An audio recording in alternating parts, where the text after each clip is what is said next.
Here is Colonel Doug Macgregor, a former senior advisor to the Secretary of Defense. Thank you for joining us. Why do you think Putin is doing this? What is his end game? Well, Vladimir Putin is carrying through on something that he's been warning us about, at least for the last 15 years, which is that he will not tolerate U.S. forces or their missiles on his borders, much as we would not tolerate Russian troops and missiles in Cuba. And we ignored him, and he finally acted. He was not going to allow Ukraine under any circumstances to join NATO.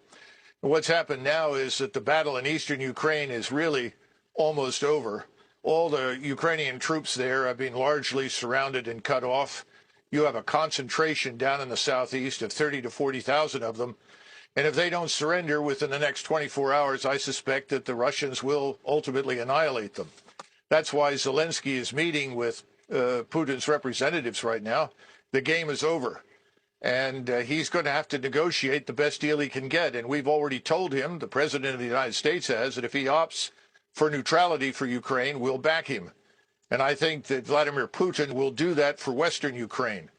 That is the Ukraine beyond the Dnieper River.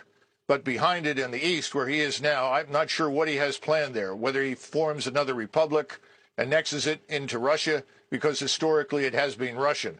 But the territory west of Ukraine is not. He knows that, and he's happy to live with that as a neutral state.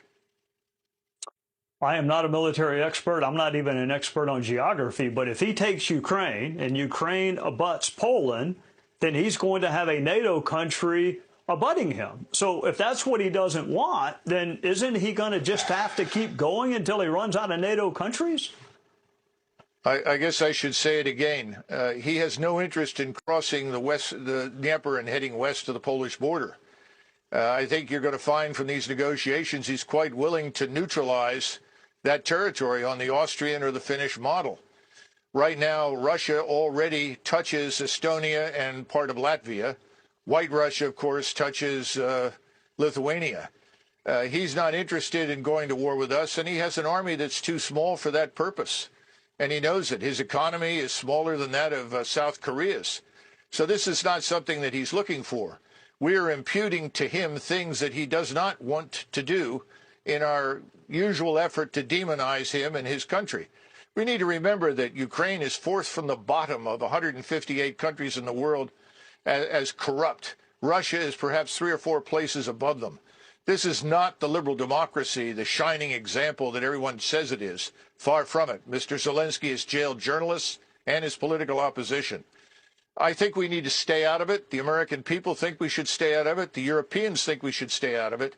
And we should stop shipping weapons and encouraging Ukrainians to die in what is a hopeless endeavor.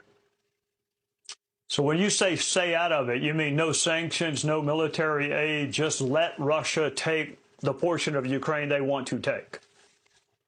Yes, absolutely. I see no reason why we should fight with the Russians over something that they have been talking about for years. We simply chose to ignore it.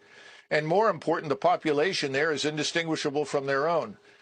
You know, the thing that's so disturbing is that on the one hand, we will not send our forces to fight, but we are urging Ukrainians to die pointlessly in a fight they can't win. We're going to create a far worse humanitarian disaster than anything you've seen thus far if it doesn't stop. Thank you for joining us.